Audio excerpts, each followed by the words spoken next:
Welcome into Pigskins Sweet Tea in the SEC episode 2. I am your host, Chris. You can find me on Twitter at CFB Talk 07. You can also follow our show account at CFB_SZN. I am joined by my co-host, Adam. Adam, where can they follow us on Instagram? Instagram is pigskin_sweet tea. And you can follow me on Twitter at CFB Guy. Yes, sir. How was your weekend?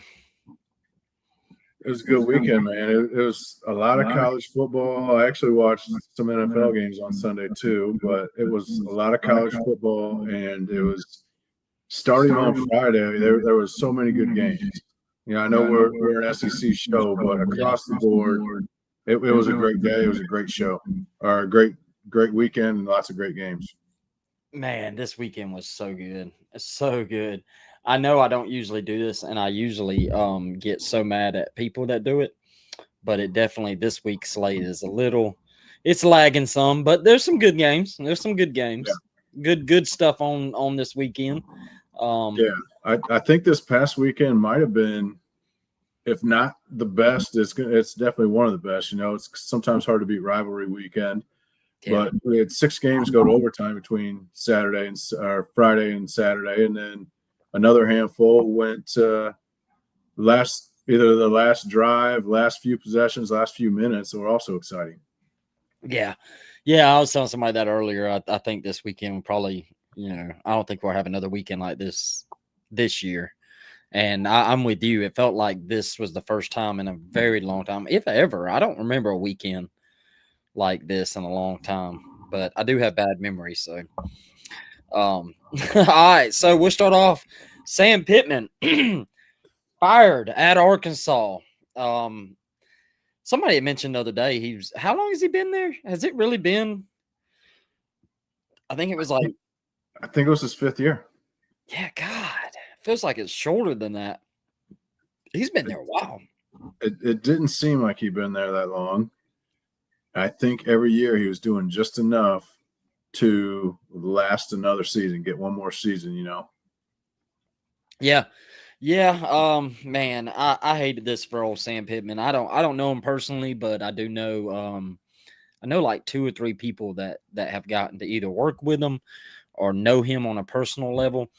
And I haven't had one person tell me, a bad thing about him. Yeah. And these guys are human, so you can sometimes hear stories of the bad ones. But he, from everything I've ever heard, it was a genuinely good dude. But hey, he is gonna, he's gonna get that buyout and enjoy that life. I don't know what your thoughts are on Sam Pittman, but you can tell me in just a second, and then also chime in on what do you think about the Arkansas job and as a whole? Man, I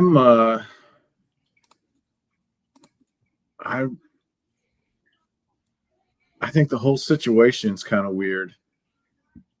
Everybody kind of knew this firing was coming for a long time. And then, you had Petrino was in the background, supposedly making phone calls leading up to this in the previous week or two.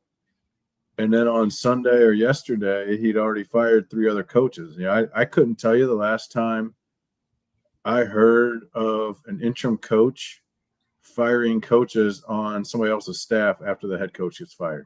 Yeah.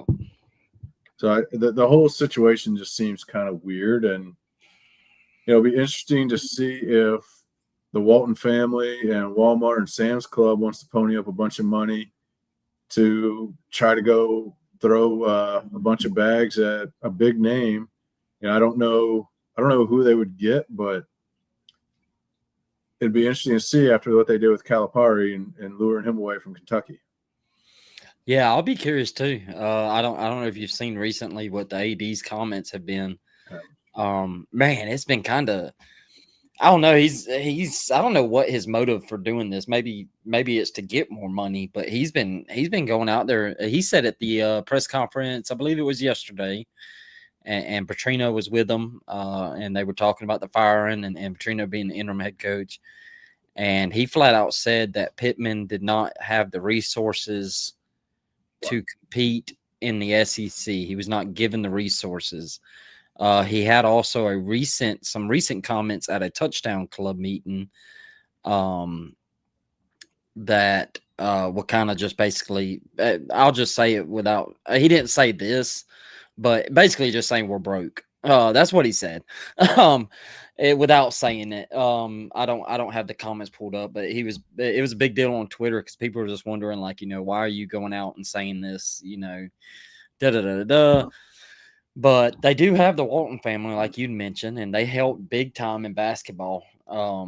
Or the Tyson guy. Is that the Tyson guy? No, that Walton's the Walmart guy. You're right. You're right. It is the Tyson guys. It's no. You're right. Yeah. Yeah, It's but not. don't they have more money too?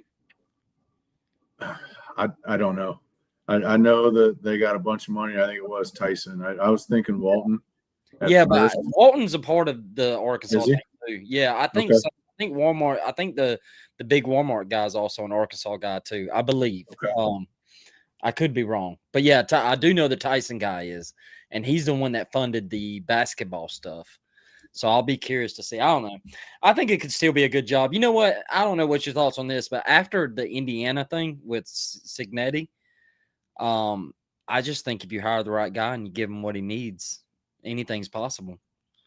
Yeah, I agree with that. And he's one because he does have some SEC ties. I was wondering if they would go after him and if he wants to get back there, but he's got the ego. I could see him wanting to go to the SEC, but at Indiana, I think he can make the playoff 1 out of every 5 years and win 7 or 8 games the other 4 years. And I think he would have a pretty long leash there, so depends on what he's kind of looking for. And if he wants to make his own program, Indiana has never been touched. Arkansas has had some decent seasons in the past. Yep.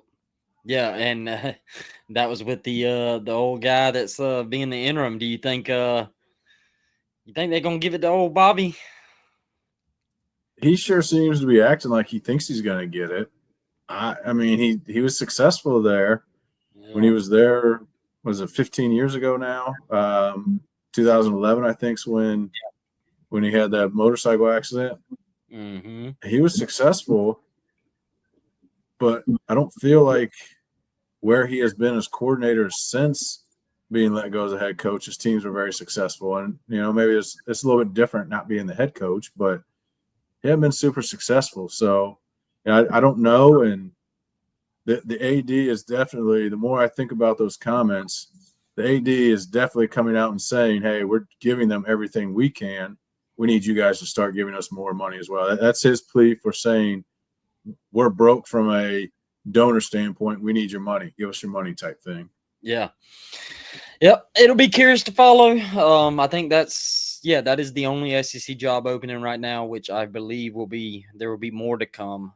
Quite a few more to come probably, which we'll probably get onto and later on the show. I think so as well. Yeah. All right. Well, let's go review some games. Bama 24, UGA 21. One of the sucky things about doing a YouTube show and doing it 3 times a week is I've got to subject myself to talking about this freaking game multiple times a week, and I just kind of want to move on from it. But unfortunately, when you get into this kind of stuff, you don't have a choice. I don't know. I've said it. I think the pass rush was pretty bad. I think the Georgia defensive, a lot of the statistics are concerning. I had something that, actually, I'm gonna give you this number later on in the show when we preview a game. But yeah, I thought the secondary was pretty bad. I mean, this was all in the first half though, because the second half, they shut them out. Kind of been a trend for UGA. Dog Stats in our group chat, he posted something Saturday night or Sunday morning, and it was from 2024. If you go back and look at UGA versus Power 4 teams, and almost every single game they are at halftime losing. And that's becoming a concerning trend. I don't know what you feel like, but that seems like that's a coaching thing there. Not Kirby per se, but maybe the staff to be constantly behind at halftime and to constantly have slow starts. It's a theme now at Georgia for about a year and a half now. You play your lesser teams, your talent's going to win out, but It's almost like they're not focused and ready to play till the second half sometimes. And I think the biggest thing for me in that game was Alabama's success rate on third down. Georgia could not get off the field. I felt like a good chunk of that game, and I had to look it up to see after the game because that's all I could think about was how many times did Georgia's defense not get off the field when they had chances, and Alabama was 13 of 19 on third down, which is crazy to me. Yeah, I couldn't. Like, that was maddening to me. Like, sitting on the couch, just taking off my unbiased hat, just sitting on the couch and just watching it, just third down after third down after third down after third down. It was just sickening. I just wanted to throw up how many times they were converting on third down. Yeah. And also, this is just a game of football when two good teams are playing each other. It's just the little things. Georgia had a drop pass that was a wide open touchdown that would have took the lead. I know some people bring up Bama had a drop pass too, but they scored a touchdown on that drive. So that kind of that kind of forgets that. But yeah, Georgia, they had a wide open touchdown pass they dropped that would have took the lead. They had the 4th and 2, which we'll get to in a minute. And they had, they just had a couple of things where it was just like, little mistakes that kind of added up. That 4th and 2, I'm very curious to hear your thoughts on it. We talked about it a little pre-show, because I think we might have our first disagreement on the show. What was your thoughts? So I had all 4 games going on the YouTube live, multiplayer, whatever. And my main focus was on Kentucky for a good portion of the night.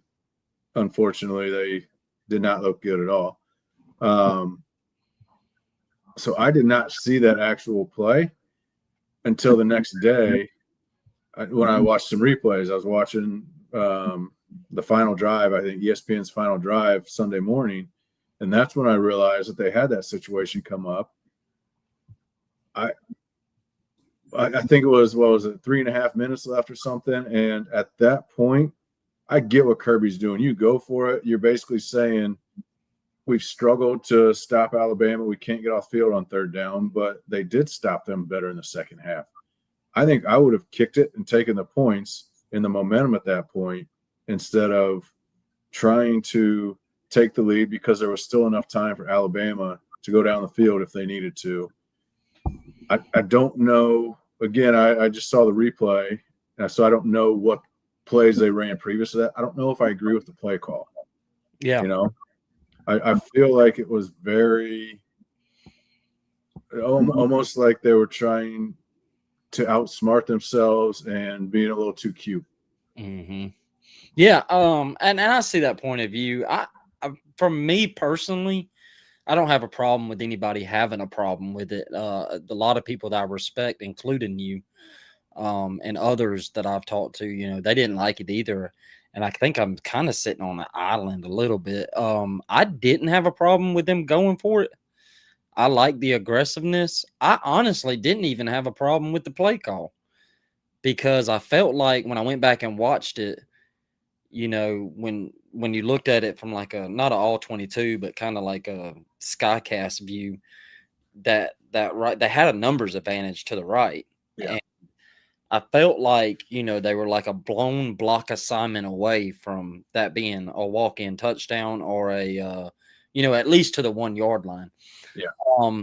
What I did have a problem with was there seemed to be a thought that Gunner may have gotten that first down. I don't know if he did or not. I haven't gone back to watch the replay. There was a lot of Georgia fans, a lot of media that were like, Gunner might have got that, but they didn't replay it. And I think my biggest complaint is Kirby. I think he should have maybe slowed it down a little bit, maybe let replay kind of look at it and see. Again, I don't know if he got it, but it was close enough that I was like, man, I wish they would buzz that down. But then I seen Kirby go fast, and it was like, they don't really have much time to, So I don't know. That's probably my biggest complaint. I didn't really have a problem with it though, but I do see why others do, and I do get Cass Jones. I mean, yeah, I think you probably would rather put in your best running back. But I don't know. Did you see I'll send it to you after the show. Did you see Lane Kiffin's comments on it? I did not. I actually loved his comments on it. He said that that when he was under Nick Saban, he was on Kirk Herbstreit's podcast. He said when he was with Nick Saban that they would always practice those scenarios where they would make decisions on, like, you know, if we get into these situations, are we gonna slow it down? Are we gonna get into like a big personnel and try to match it up like that, and you know, bring our big guys out and just try to shove it down throats? Or are we gonna do like a hurry up, try to catch them off guard type thing? And he kind of was just like, there's pros and cons to both sides. Mm-hmm. You know, if you give them more time, it gives them time to get aligned and you know, more likely to stop you. But if you try to catch them off foot, you know, catch them off guard, I mean, then, you know, you could also mess up though too. You could be caught off guard too. So it was a real interesting discussion. I would encourage everybody to go check it out. But yeah, I didn't have a problem with it. But on the Bama side of things, huge kudos to them, man. I mean, after the FSU loss, that was massive to get that win. Ty Simpson looked good. He did. They've rebounded well, and I didn't necessarily disagree with the play call. I mean, I completely get what he was doing. He was hoping to put the game away there. I just felt that with the momentum a little bit, and that's probably me being more of a cautious person, that I would have kicked there, you know. Yeah, and I don't blame you. But yeah, Simpson has really turned things around since that first game against Florida State. He might be him and Diago and Vandy might be playing the best quarterback out in the league between those two right now, last week or two, because you have Nussmeier, you have Lagway, you have Manning. I think everybody probably thought we're going to be the top three quarterbacks in the league, and I don't know if any of them are in the top five right now, to be honest. Mm-hmm. Yeah, I agree with you. I'm with you. I think there's a strong case for those two quarterbacks, Diego and Todd, to be the top ones. That'd be my top two if I had to pick. I think so before we move on to the next game, I think the biggest thing for me on Bama is they still got to find a way to run the ball. They couldn't do that. Yeah. And they also, just like Georgia, didn't really have much of a pass rush, and they couldn't stop the run, which is what FSU kind of torched them with. And that's still crazy to me. If I would have told you last Tuesday that Georgia would have rushed for 200 yards and had 7 yards of carry, I think we both would have thought Georgia won. Yeah, I was going to say and lose that. I was surprised. It didn't. I don't know. You were watching the game a lot closer than I was with other games I had on. I knew they were running the ball successfully. I didn't feel like they were running that big of chunk plays, and they were averaging 7 yards of carry. I was surprised when I looked at the box score Sunday morning to see how many yards they actually had. Yeah, I was too. That whole game was a blur, to be honest with you. It's just like it happens every single time. My poor wife, she doesn't watch much football, but and she hasn't watched many Georgia Bama games, but she decided to sit down and watch it with me Saturday night, and she was sitting there all hopeful and you know, when we was making the comeback in the second half and all, she was like, "Yeah, we got this," and I was like, "Oh, bless your soul.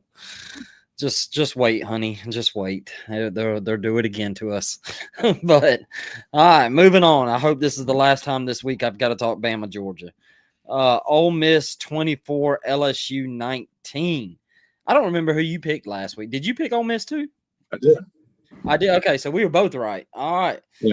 Yeah, we were both right on this one, man. It kind of played out like we said. I mean, LSU in the run game. It just feels like that's what it was.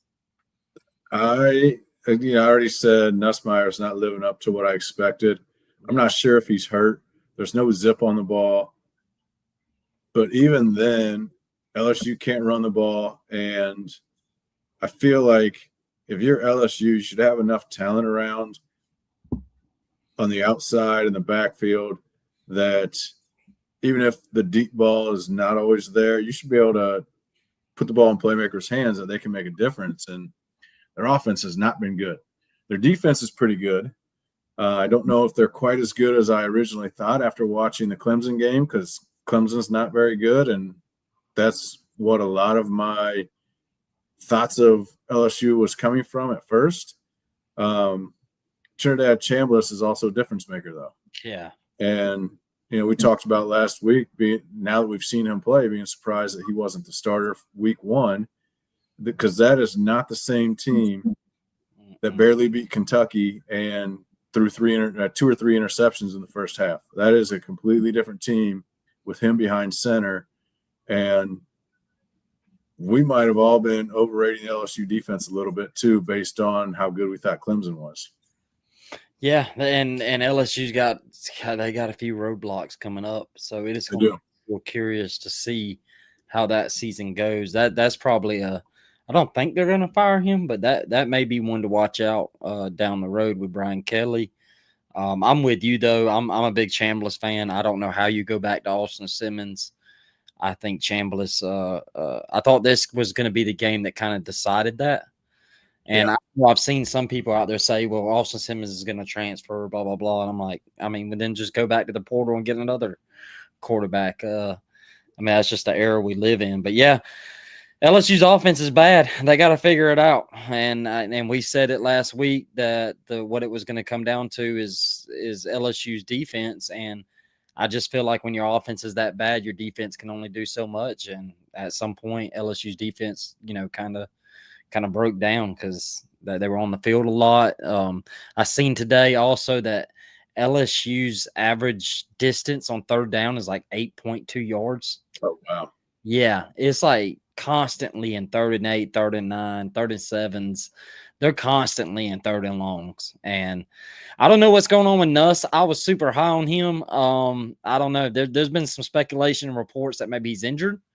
I know during camp, there was an injury scare or after the Clemson game, maybe it was.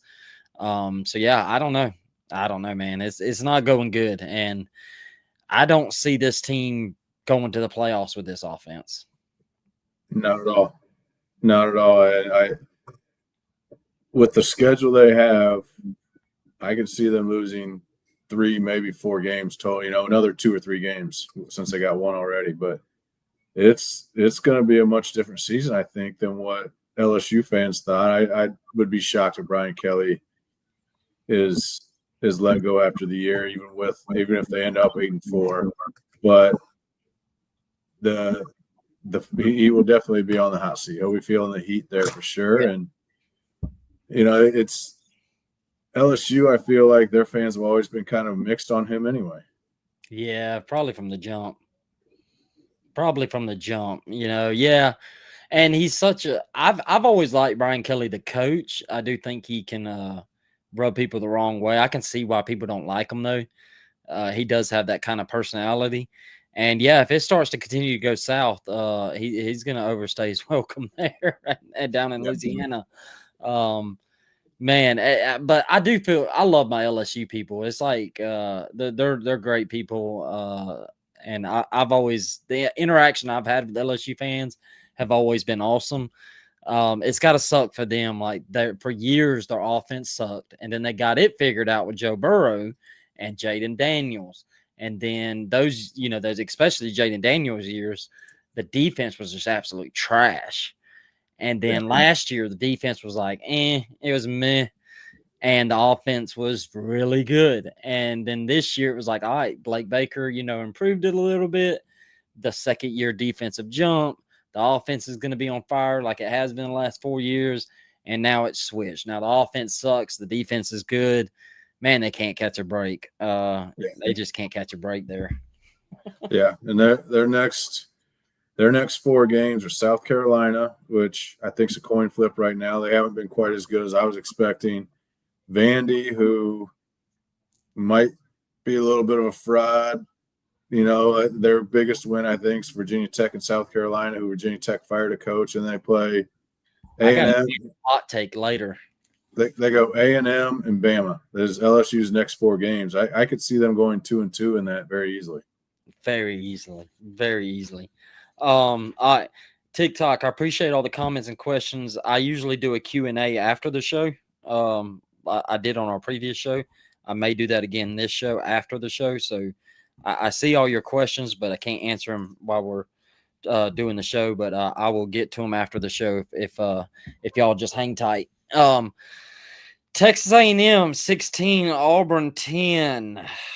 Oh, another coach that could possibly be gone. Hugh Freeze. I feel more confident he's gone than I do Brian Kelly, because I do think Brian Kelly has a buyout that's pretty massive. That could prevent that. But Auburn, man. Well, let's go to the good. Let's go to the winner first. Texas A&M. Sloppy game from them. Reed wasn't on point that game. Offense was kind of off and on. They got the win, but man, that penalties are killing Texas A&M. I don't know if you've seen this, but they had 13 penalties this game. They had 13 against Notre Dame, I believe. Wow. They are 133rd in penalties per game and 123rd in penalty yards a game. They are one of the most penalized teams in the country, which is shocking considering Mike Elko. Very shocking, but man, they had so many chances. Their last scoring drives, Adam, was 5. They had last scoring chances, 5 field goals, 2 missed, and an interception that was returned for 73 yards, which gave them a short field. I think it was Auburn, short field to score. Yeah, man, it was just a sloppy game from Texas A&M, but kudos to them for figuring it out and getting the W there. But they got to clean up those penalties before they go on to bigger teams. Yeah, there's that many penalties. I didn't realize it was that many, and I didn't either. It's not an outlier. That's who they are. That's a consistent thing. If they're averaging that many and they're at that low, they're at the very bottom there. And I think there are some positives they can take away. Obviously, they won, but I've heard a lot of people question how well they can run the ball. I thought Le'Veon Moss ran the ball pretty well in that game. Yeah, and their defense played well. I question Auburn's offensive ability, how good that offense is, but A&M's defense looked pretty good, and I don't know if they were quite suffocating, but they were harassing Jackson Arnold all day. Yeah, he. Let me see. It was. I think I had it written down. How many times he was? They had 5 sacks. Yeah, I think it was 5 sacks. I didn't have it written down, but yeah, I don't. Another thing on Auburn, third downs. This may shock you too. Last 2 weeks, 3 for 27. That's I just looked up what they were 0 for 13 against Texas A&M. 3 for 27 the last 2 weeks. 0 for 13 versus Texas A&M. I didn't even think that was possible. Neither team was very good on third down, because A&M was also 3 for 14. So neither team was very good on third down, but it's I felt like A&M, it didn't feel as close of this game. I felt like A&M was able to run the ball and impose their will a little bit and wear down Auburn. Yeah. Yeah, and it's the second week in a row. I've mentioned this with Auburn. I sound like a broken record with some of these teams, LSU and Auburn in particular. And I keep trying to find new angles to go with these teams, but they keep doing the same crap. But their refusal to run the ball again, it's mind-blowing to me. I don't – it's the world's greatest mystery right now is why Auburn is refusing to run the ball when, to me, that is the strength of their team. And they continue to try to force Jackson Arnold to be a quarterback, and he's just simply not that guy. He's just not. Like, I don't know. I don't know if maybe it's the new era we live in. This would be a good question for you, or get your thoughts on is it because they paid all that money to Cam Coleman and Eric Singleton, trying to keep them happy by forcing what's that saying, a square peg in a round hole, or whatever it is. Maybe that's some of it. It might just be that's the coaching philosophy, and that's what they're coming in for, what they think is the best game plan. They might not trust the offensive line good enough to run the ball. I really don't know. But I think back to some games last year. Ohio State, Michigan's one of them. Ohio State just kept handing the ball off into the middle of the line, handing the ball off into the middle of the line. And partly because Michigan was, felt very comfortable with their front four and kind of forcing them to run by playing coverage. But sometimes coaches just get set in their ways and get stubborn. And this is my philosophy. This is my offense. Instead of saying, all right, well, my offense is not working this game or this quarter. They got a stud up there that's not letting me do what I want to and it's causing a problem. We need to expand off and look at different alternative, types of offense where I'm not talking wholesale, but start throwing the ball a little bit more, start some screen passes instead of running the ball. You use that as your rushes because that can really open things up in a lot of different ways. Yeah. Yeah. And man, I don't know about Auburn. I think it's going to be, man, they were outgained. I don't know if you've seen this, outgained 414 to 177. I did see that. Kind of a miracle that this game was a 6-point game. I think it goes back to you talking about how sloppy A&M played and the turnovers that they had. Yeah, it's kind of ridiculous. Tennessee over Mississippi State. They did go to overtime. They did, yeah. That was a fun game. That was a fun game. I liked it. Fun game. What'd you think of that game?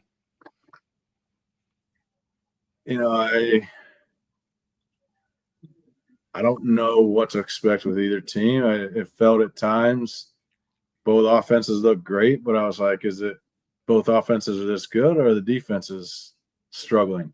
Yeah. I don't know. That was one that I just had a hard time reading on. There were some turnovers, I think, that, I really had trouble getting a feel on that one on, was it the defenses or was it the offenses? Yeah. I had that game on my second screen, so I was in and out of it, but I went back and watched some things and all that. But I thought Tennessee's inability to run the ball versus Mississippi State was concerning. That's like the second time, against an SEC opponent that they've struggled to run the ball. I do want to give them kudos though on the secondary. I thought their secondary played a lot better. I was shocked to see Blake Shapen's passing stats in that game.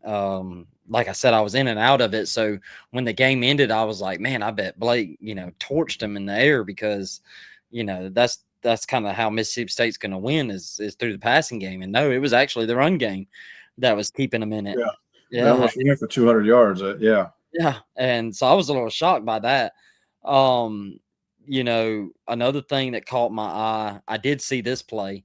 And I remember just shaking my head. I've said it for the last couple of weeks, though, but I don't know if you've noticed it, but Joey Aguilar does this like moon ball, I call it, where he's just kind of like, it just seems like he's just throwing it to the moon.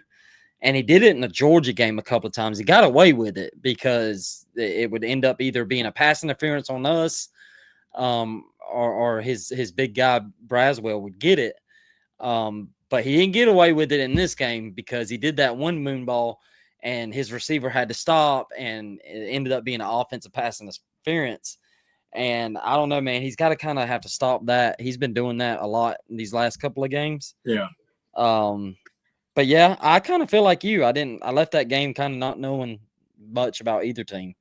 I feel Mississippi State's, I think, improved, obviously. Yeah. Oh, yeah. Improved football team. I don't know that I left that game like I did the Georgia one with Tennessee. I was like, oh yeah, Tennessee's a great football team. I don't know if I feel that way about Tennessee right now. Yeah, they definitely have some gaps. I don't think I think they have good receivers and Aguilar is a good quarterback. Like you said, running the ball, and both teams have gaps, and I think the way their schedules play out is going to determine what kind of record they have. I don't think either team's a playoff team. Yeah, I don't think so either. I do not think so either. All right. That was our big recap. Was there anything else that caught your eye? Did Kentucky play? Yeah, Kentucky played, right? Who did they were on the field against South Carolina. That's right. Yeah. I don't know if what they did was playing or not. I mean, no, Kentucky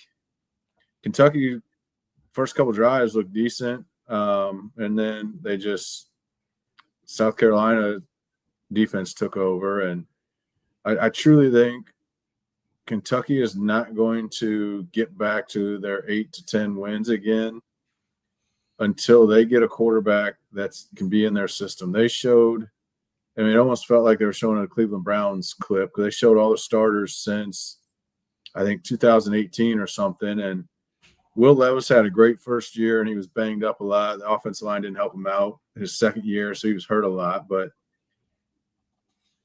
it goes back to Lynn Bowden is the last quarterback who wasn't even a quarterback at the beginning of the season. I think 2019 was his last year. He was the last quarterback that played his whole career at Kentucky. Everybody else has been a 1 or 2 year transfer, and they have not been good fits outside of Levis. He was pretty good, but yeah, a lot of guys that either missed, weren't good fits offensively, didn't, Vandergriff was one I was really excited about, and I think he had been sitting out of football too long in Georgia and just being a backup and not getting game reps, and he came in with an offensive line. He got beat up, he got hurt, and I think it just kind of made him lose his love for the game using his body like that. And I really think they need to get somebody in there they can develop and spend 4 years there.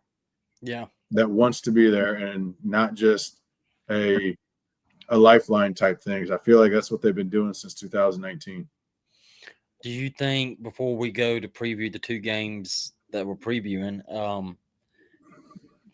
I've seen some obviously Kentucky fans are not happy. I think they're ready to move on from Mark Stoops. I've seen, do you think the buyout is going to really hinder that?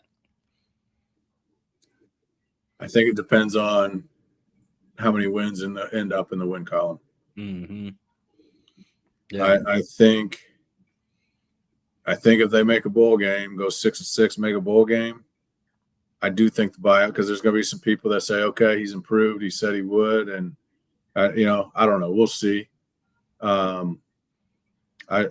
like him. He's done great things for Kentucky football, taking them to levels that they haven't seen since the late 70s. I know a lot of fans are ready to get a breath of fresh air in there, though, and see him move on. Yeah, I'm a big Mark Stoops fan. I kind of hope, if he is fired, that Kirby gives him a call and brings him on staff to help out. I know them two are really close friends, and we'll get to that. Actually, we're previewing 3 games. I forgot Kentucky, Georgia. Vandy versus our Sweet Tea MVP. Yeah, Sweet Tea MVP. I'm kind of out of course tonight. Sweet Tea MVP. So that's an award we give out every week to our player of the week out of the SEC. I'm going to go Trinidad Chambliss, Ole Miss. I was kind of waiting on this game to buy in on him. I hyped him up before this game, but like in my mind, I was like, I need to see him what he does against LSU. And then, let's see how he does against that defense. And then I'm going to go full-fledged Trinidad Chambliss hype. I thought he did good. I thought he was poised. I think he's up there as one of the top quarterbacks in the SEC with Diego and Ty Simpson, which is crazy to say considering preseason, none of those 3 guys. Well, Diego, he got some love. Yeah. I don't think 6. If you would have told us this in the spring, that it would have been, a combination of Simpson and Chambliss and Diego, I think I would have called you crazy. But yeah, that's my Sweet Tea MVP. Thought he had a phenomenal game against LSU. What's yours, Adam? My Sweet Tea MVP is going to be Diego Pavia. Threw for 321 yards, rushed for another 79 for 400 total yards, 6 total touchdowns, 5 of them passing, completed passes to 7 different receivers, and didn't play the full game. Yeah. Came out, I think it was only 2 drives, maybe 1 drive that he didn't play in, but he still didn't play the full game. And is Utah State, but that's still really good numbers. 400 total yards is really good numbers. And that's a great transition to Vandy versus Bama because I want to continue the Vandy discussion. I don't know. I don't think it's a hot take, but some others will. I told our buddy Austin in our group chat. He don't ever go on the group chat, but he's there hiding. I was on the phone with him earlier, and he was curious about Vandy. Adam, I think Vandy's gonna go 10-2. I think Vandy's getting in the playoffs at an at-large spot. I know you disagree. I know. I'm telling you, I think this Vandy team's better than last year. Let me look at that schedule. Yeah, I don't think they're going to beat Bama. I think they're going to lose to Bama. So I guess you can go ahead and chalk that as my official pick. I think Bama wins. I do think Vandy covers at 10.5. I don't know, man. I just think this team has a different feel to it. Last year when I watched Vandy, I felt it was a lot of like flukiness. It was a lot of one-score games. It was it was a lot of like there was a lot of stuff that was just what's the word I'm looking for? Unsustainable in how they won games. But this year I don't feel that. Like I really feel like this team is winning ball games because it's a damn good football team and they run the ball really well. I don't know, man. I like it. I don't know. What you think? Let me tell you the schedule they got coming up in their next. Yeah.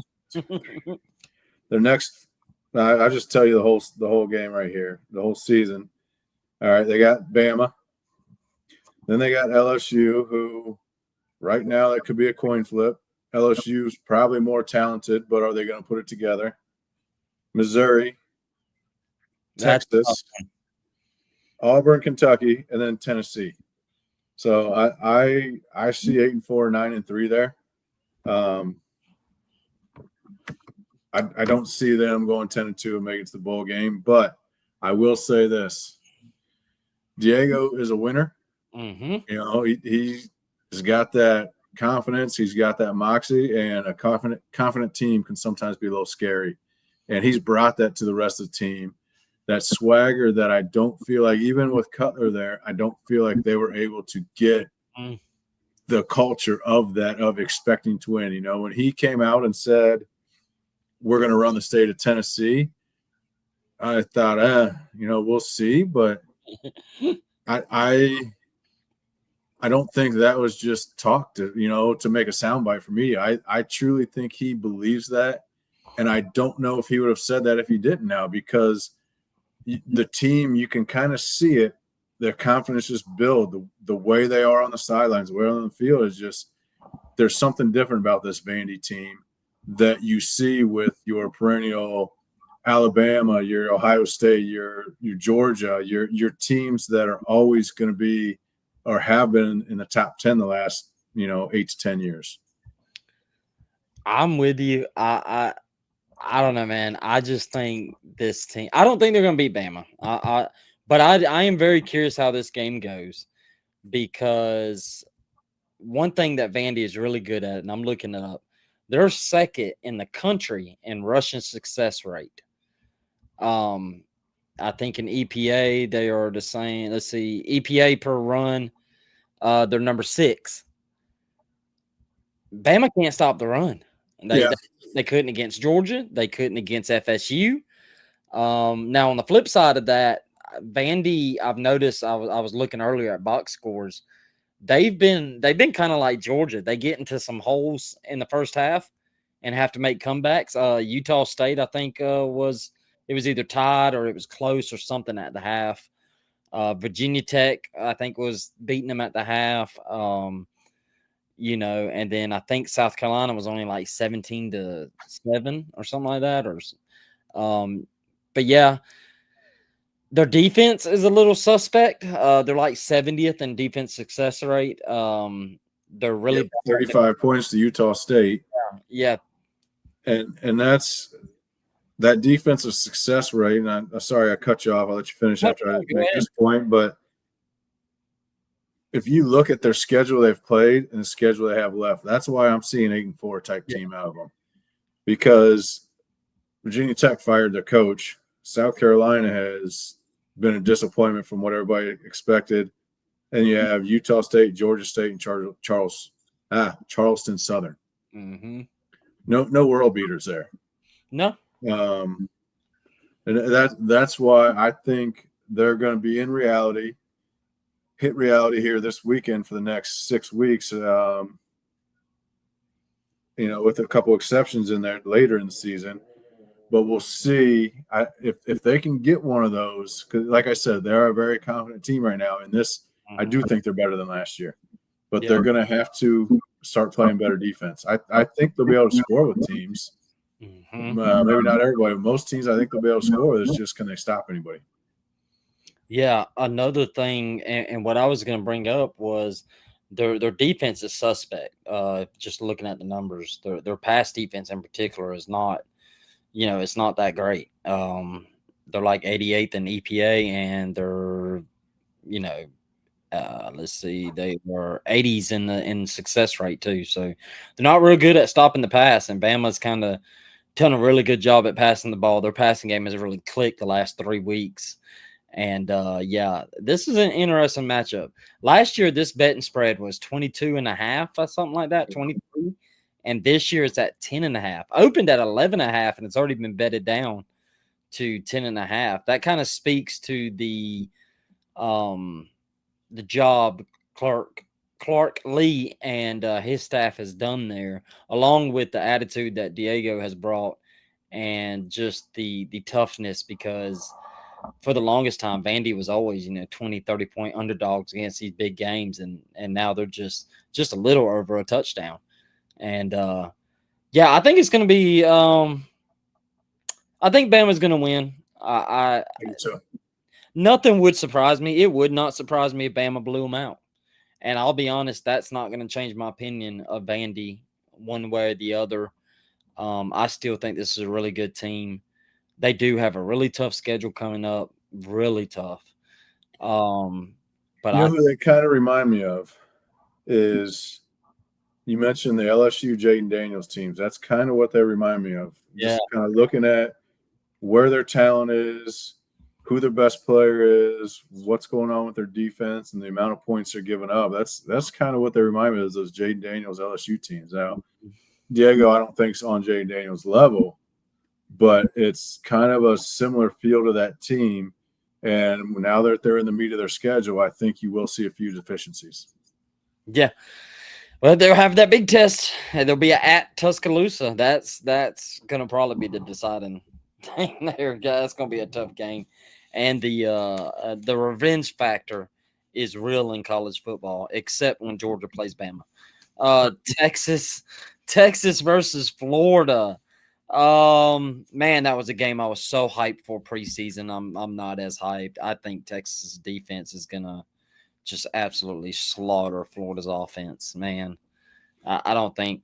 I am curious if you're asking me what am I looking forward to in this game, though, is I do look forward to see how Arch Manning looks against what I think is a decent defense. I think Florida's defense is decent. I mean, Carson Beck didn't have a good game against them. If you go look up his statistics, No. I mean, the defense is fine. The defense is good. But kind of like LSU, that Florida's offense is 10 times worse, 100 times worse than LSU's offense. And that Texas defense is just nasty.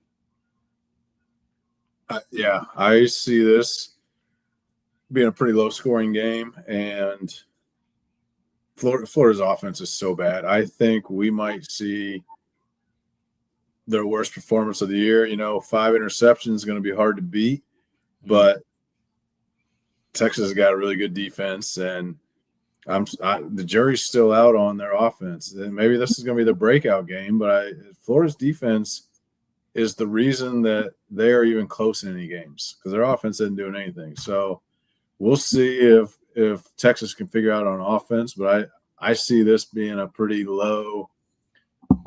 low-scoring defensive battle, an old school SEC game from the mid-2000s.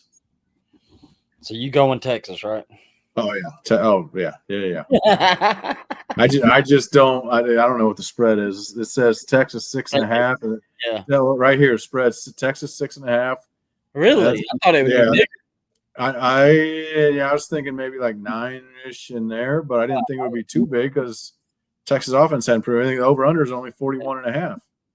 Because I was about to say take the under, and now I'm like, that doesn't seem, that I don't know how high that that's 2021 right there. Yeah. So I think that seems, that's I think this is going to be somewhere around 10 to 24, 10 to 31, something like that. But I could see Texas getting a couple garbage touchdowns late. I think, yeah, I probably lean that toward. I lean that too. I lean that way too. I think Texas wins because of defense. I think we leave this game still very concerned about Texas's offense. I think the offense is not. We'll see. They did have a really great game against Sam Houston. I think it was Sam Houston, but I mean, Sam Houston's, I think, one of the worst FBS teams. Or are they FCS? No, they're FBS now. They're FBS for a couple years now, but they haven't won a game yet this year. And I want to say they've only won one or two FBS games since they moved up. Yeah. They 38 points for San Jose State, 27 versus UTEP, 55 versus Sam Houston State, and then they had a week off. So maybe they knocked the dust off of that week off and got things figured out against Sam Houston State. We'll see. Yeah. We'll see. All right, we're both going Texas. Kentucky versus Georgia. Is that one in Kentucky? No, it's in Athens. Okay, I thought it was in Athens. All right. I mean, I think Georgia's going to win, but I know the spread is big, but I do want to give you this. This is one thing I know for sure is going to happen, and I think you'll find this interesting. From 2017 to 2023, or it may have been 22, Georgia is 49-34 against the spread. That was from 2017 to 2023, I think, or maybe 22, like I said. Since then, Georgia has been 9-22-1. That's crazy. So one thing I will guarantee you is take Kentucky plus 20.5 or whatever it is, because Georgia doesn't cover spreads anymore. They don't cover many spreads. And for some reason, Kentucky is like our boogaboo. For some reason, it don't matter how bad Kentucky is, how good Kentucky is. Every time we play them, it's this freaking like 13-6 battle.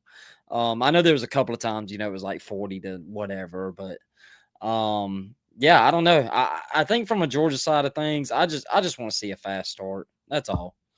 I just want to see a fast start. I want to see a lead going into halftime. I want to see, do what you're supposed to do. And that's kind of my biggest. I know it's not much, but I think Georgia wins. I think Georgia wins. I'll say, I mean, how all our games been going, I don't know. I don't want to say a blowout. I don't think it's going to be a blowout. I don't know that Georgia's capable of blowing people out anymore in the SEC. So I'll say by 10. I think Georgia wins by 10. I see this game going one of two ways. Kentucky, for whatever reason, does always seem to play Georgia tough. Is Georgia going to be still hungover and messed up in the head thinking about last week's loss? The old saying, don't let a team beat you twice. Mm-hmm. Are they still going to be thinking about the Bama loss, feeling sorry for themselves, or have they moved on and they're going to be fully focused on Kentucky? Because if they aren't moved on, I think Kentucky win. Or I'm sorry, no, Georgia's going to win regardless. If they don't move on, Georgia wins a low-scoring battle. If they are fully focused on Kentucky, it's going to be a blowout. There's not going to be a game right along the spread line. It's going to be very close, or it's going to be a blowout. Yeah, I would agree there. And I'm leaning, I think, towards blowout. As a Georgia fan, I kind of hope so. I know you're a Kentucky guy. And for anybody that don't know, our boy Adam, he played for the University of Kentucky. So if you like this show and want real good opinions, tune in for Adam. If you want really crappy opinions, you can tune in to me. You got the good breakdown, the analysis, the stats. I'm just going off what I see on the field, man. Hey. So, but I unfortunately, I just I think my only saving grace for this of it being close, I'll be there. So I'm hoping that, and I'm going with a really good friend. So that's a Georgia season ticket holder. So it's going to be a great trip no matter what. But as far as the game That's goes, right. Yeah, you're going. Yeah, is the outcome going to be a good outcome? I think Kentucky's only saving grace is it could be a trap game because of Georgia goes Bama, Kentucky, and then I think it's LSU and Auburn or something like that.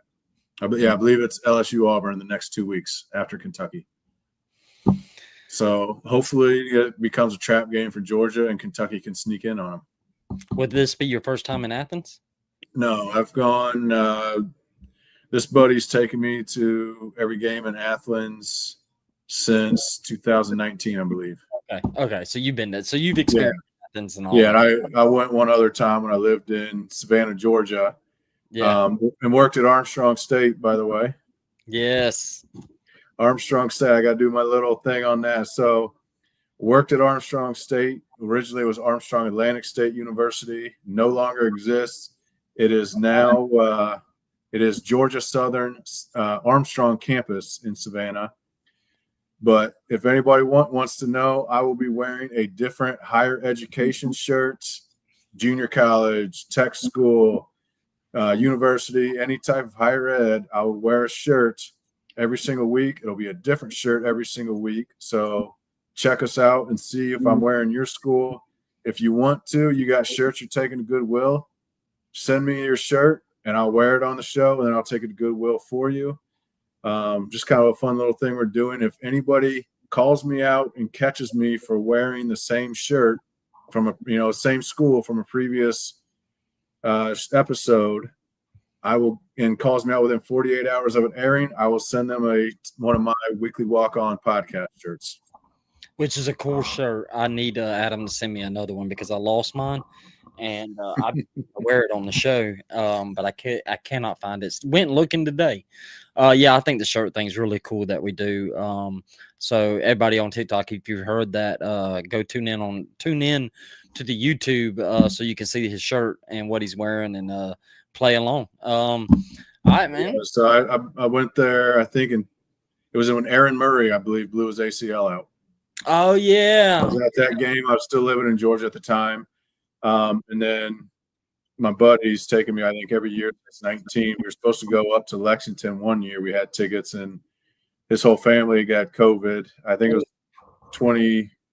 It was a national championship year. His whole family is sick or something came up, so they couldn't make it. And that was the first year that they'd actually bought the visiting tickets to go to that because I was able to go. But, yeah, man, I'm looking forward to Athens. It's a fun city and might do something a little bit different this year. So if anybody has recommendations of good spots to hit in Athens, send it to CFB Guy on Twitter because I don't know if we're going to do the tailgate thing with it being an 11 a.m. kickoff. We might go walk around, or I guess it'd be 12. It'll be a noon kickoff in Eastern time. So we're going to go walk around campus a little bit more, I think, instead of setting up tailgate and watching games and all that like we usually do when it's a 3:30 or a night game. Yeah. All right. Well, I can't wait to see. Can't wait for us to come back next week and hear about your experience in Athens. We'll talk about that at the top of the show next week. Hopefully, I'll be coming on the show like this next week. Yeah. Big smile. Oh my gosh! If that happens, I'll come on the show. Just I don't know, probably crying, devastated. But all right, man, what a great episode too. Really appreciate everybody tuning in on TikTok and on Twitter and YouTube. This is a young show. This is only 2 episodes in, so I think we're going to continue to get better and better. I couldn't ask for a better co-host than Adam. So, yeah, thank y'all for tuning in. And next week, I did a little sneak peek on next week, and it's a pretty good weekend. I think next week's going to be really fun. But, yeah, we appreciate everybody. Follow us on Instagram. It's Pigskin_sweet tea. Yep. TikTok, y'all go hit that follow button on Instagram and on Twitter at CFP_SZN, at CFP_SZN on YouTube also. And you can follow me on Twitter at CFP Talk 07. Thank y'all, everybody, and we'll check y'all out next week. Keep throwing that pigskin, drinking that sweet tea, and watching the SEC. That's right.